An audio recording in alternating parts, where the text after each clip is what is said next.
Olá, bem-vindos a mais uma conversa profunda sobre o Livro dos Espíritos. Hoje o nosso foco é entender melhor aquela parte sobre os três reinos, sabe? A conexão, mas também as diferenças, né? Entre minerais, plantas, animais e nós, os seres humanos. A ideia é explorar como o livro vê as plantas e os animais, o que seria esse tal princípio inteligente que parece evoluir, e como isso tudo se encaixa ou não com aquela ideia antiga da metempsicose, de reencarnar como animal. Vamos tentar desvendar o que a obra diz sobre vida, consciência e essa escada evolutiva. Nossa base, claro, são os ensinamentos que estão lá no Livro dos Espíritos, buscando clareza nisso. E para nos ajudar a navegar por essas ideias, temos nossa especialista aqui. Para começar, pode nos dar uma geral como esses três reinos se encaixam na visão maior da evolução que o livro apresenta? Claro. Olha, a visão da obra é de um universo todo interligado, sabe? E em constante progresso. Nada está parado ou isolado. A ideia-chave é que tudo evolui. Desde a matéria mais, digamos, bruta lá dos minerais, até os espíritos mais desenvolvidos. Entender esses reinos, mineral, vegetal, animal e depois o hominal, é fundamental para a gente acompanhar a jornada do que o livro chama de princípio inteligente. Princípio inteligente. Isso. Pensa nele como a sementinha, a matéria-prima da consciência, que vai sendo trabalhada, elaborada num processo muito, muito longo. Interessante essa ideia de matéria-prima. Então, vamos começar bem do básico. Como é que a fonte diferencia esses reinos mais fundamentais? O que separa uma pedra de, sei lá, uma samambaia? A grande virada aí é a presença da vida organizada. Os minerais são vistos como matéria inerte. São agregados que seguem leis físicas, né, atração, química, mas sem organização vital própria. Já as plantas, elas são o primeiro degrau da vida orgânica. Elas têm algo a mais. Que seria? O princípio vital. Ah, o princípio vital. Lembro que isso aparece antes no livro. Pode só recapitular rapidinho o que ele é? Posso sim. O princípio vital é como um agente, uma energia que vem do fluido cósmico universal. Ele se liga à matéria e organiza essa matéria.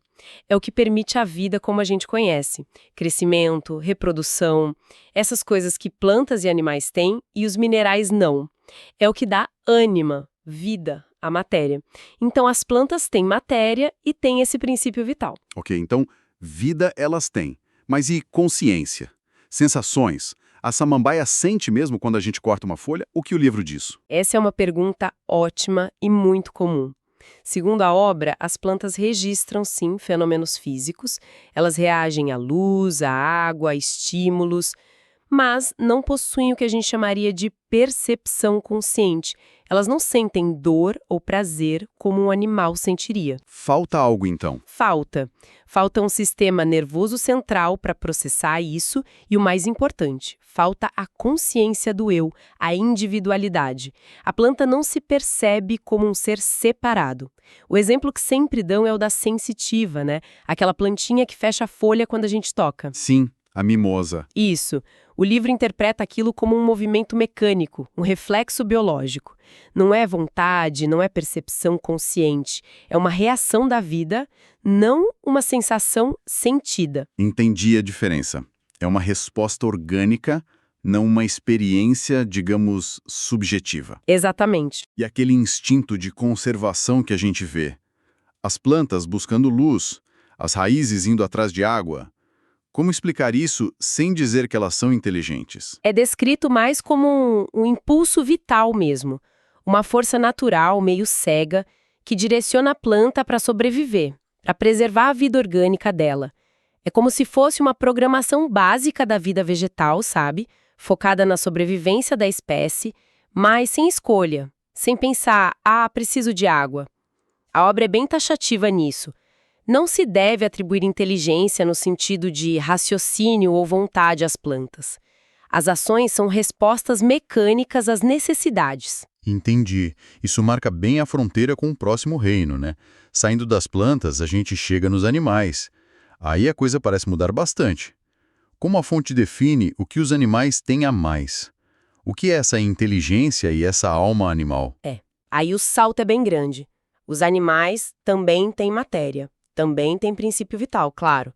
Mas neles já existe um princípio inteligente, ainda que rudimentar.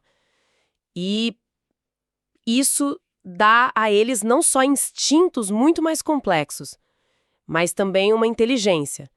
Limitada, sim, focada nas necessidades do dia a dia, na sobrevivência, adaptação. Alguns resolvem até problemas simples.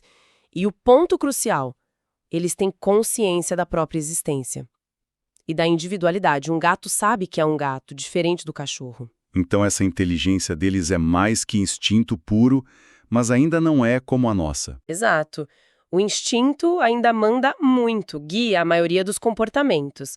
Mas a gente observa em muitos animais atos que mostram uma vontade própria, sabe?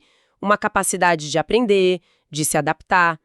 O que diferencia eles do homem, fundamentalmente, segundo o livro, é a falta da capacidade de progredir sempre, de forma ilimitada. Falta a abstração complexa, a criação, a consciência moral. A inteligência do animal serve muito às necessidades da vida material. A humana vai além disso. E o livro chega a usar a palavra alma para os animais? Como é essa alma? Usa sim, afirma que os animais possuem uma alma, que seria esse princípio inteligente individualizado que os anima, mas isso é importante, faz questão de dizer que ela é inferior à alma humana, bem inferior. A comparação que usam para dar a dimensão da diferença é a mesma distância que existe entre a alma humana e Deus. Ou seja, é uma diferença imensa de natureza, de potencial. Essa alma animal vem da mesma fonte que a nossa, daquele princípio inteligente universal, mas está num estágio bem anterior de preparo, de elaboração. Certo. E o que acontece com essa alma animal quando o corpo morre? Ela segue um caminho parecido com o nosso? Fica no mundo espiritual, escolhe onde vai nascer de novo. Aí as diferenças são bem grandes. Depois que o animal morre, o livro explica que esse princípio inteligente ainda mantém a individualidade por um tempo, mas não a consciência clara de si, o eu que pensa, como nós temos. A vida inteligente fica meio que adormecida, latente. Latente. Isso. E, diferente dos espíritos humanos, não existe um período de erraticidade consciente, sabe? De aprendizado no plano espiritual, de escolha de uma nova vida. O livro descreve que esse princípio é quase que imediatamente classificado por espíritos responsáveis por isso e direcionado para ser reutilizado. Reutilizado como? Em novas formas de vida animal, para continuar o longo processo de aprendizado, de elaboração, mas sem a nossa consciência e o nosso livre-arbítrio nesse processo pós-morte. Isso toca num ponto importante. Livre-arbítrio. Os animais têm alguma liberdade de escolha ou é tudo instinto? E ideias mais complexas, tipo a ideia de Deus. A liberdade deles é descrita como bem restrita, limitada às necessidades para sobreviver e aos limites do instinto. Eles podem fazer escolhas dentro disso, claro, qual caminho seguir para buscar comida, por exemplo, mas não têm o livre-arbítrio moral, a capacidade de escolher entre bem e mal pensando nas consequências éticas, como nós. A escolha deles é quase sempre guiada pela necessidade ou pelo instinto mesmo. E Deus? Quanto a Deus, a obra afirma que eles não têm essa compreensão abstrata. Eles percebem a força da natureza, a vida, a morte de forma instintiva, mas não conseguem conceber a divindade como nós podemos. Entendi. Agora, se a inteligência animal e a humana vêm da mesma fonte, desse elemento inteligente universal, como que fica essa diferença tão grande? A nossa inteligência é só uma versão mais turbinada da deles? É mais profundo que isso. A origem é comum, sim. Mas o princípio inteligente, quando passa pelas experiências humanas, ele adquire faculdades totalmente novas. A obra deixa claro que, no homem, essa inteligência passou por uma elaboração, um refinamento tão grande que o coloca numa categoria diferente. Não é só mais do mesmo, é qualitativamente diferente. O que seria esse qualitativamente diferente? O ser humano desenvolve o pensamento contínuo, a razão, a consciência moral, a capacidade de entender o abstrato e, fundamental, a possibilidade de conhecer a si mesmo e a Deus. São essas qualidades que colocam o homem à parte e direcionam ele para um destino diferente do animal. Ok, aqui chegamos num ponto que sempre gera muita discussão. O espírito humano, para se tornar humano, ele precisa passar por um estágio no reino animal. A nossa alma já foi, a alma de um cachorro, de um macaco antes. Essa é uma das questões-chave e a resposta do livro é sutil, precisa de atenção. A obra diz que sim, o princípio inteligente lembra aquela centelha inicial. Antes de se individualizar como espírito humano, ele estagia, ele se prepara nos reinos inferiores. E isso inclui o reino animal. Essa passagem pelos vários degraus da criação é vista como necessária, como o aprendizado, o ensaio gradual para a vida consciente e responsável que virá depois. A inteligência animal seria, então, uma etapa de preparação indispensável para a inteligência humana florescer. Mas essa passagem é consciente? Tipo, um pré-espírito vivendo como animal, mas já sabendo, opa, tô a caminho de virar gente? Não, de jeito nenhum. E aí está a diferença crucial. Essa elaboração acontece no nível do princípio inteligente, que ainda não tem a individualidade e autoconsciência que a gente associa ao espírito humano. Não é o espírito do homem já formado que volta para encarnar no animal. É o princípio anímico, a alma do animal, que está evoluindo. E ao longo de muito tempo, muitas experiências em formas animais, ele vai se depurando, vai ganhando as possibilidades que um dia, lá na frente, vão permitir que ele entre na fase humana. A consciência desse processo todo só vem muito depois. Ah, então a chave é essa. O princípio evolui, não há uma específica daquele animal que vira uma alma humana do nada. O princípio que anima um cachorro X não é o mesmo que, na vida seguinte, anima uma pessoa Y. Exatamente. O que é fascinante é como a doutrina tenta amarrar essa origem comum com a diferença clara entre os reinos. O princípio que anima o animal pode sim, depois de um processo imenso de elaboração em várias vidas animais, chegar num ponto em que está pronto para começar a jornada humana. Mas a alma animal, enquanto alma animal, com as características dela, não se transforma magicamente num espírito humano. É o princípio por baixo que progride. E uma vez que esse princípio chega no estágio humano, ele ganha faculdades e um destino que o separam definitivamente. Razão, moral, consciência de Deus, responsabilidade. Essa explicação já nos leva direto para a questão da metempsicose, né? Imagino que, com essa ideia de progresso, a visão clássica de um humano poder voltar a ser animal seja totalmente rejeitada. Correto, corretíssimo. O livro é bem claro e enfático nisso. Rejeita totalmente a ideia da transmigração da alma humana para corpos de animais. Isso seria visto como andar para trás, uma regressão na escala evolutiva. E isso iria contra a lei do progresso, que é central na obra toda. Usam até aquela imagem forte, o rio não retorna à sua nascente. O espírito pode até ficar parado um tempo, estagnar, mas regredir para um estado inferior de consciência como animal, nunca. Mas essa crença na metempsicose e de reencarnar em bicho é tão antiga, aparece em tantas culturas. Como o Livro dos Espíritos explica de onde veio essa ideia, já que ela a considera errada? Ah, e tem uma nuance bem interessante.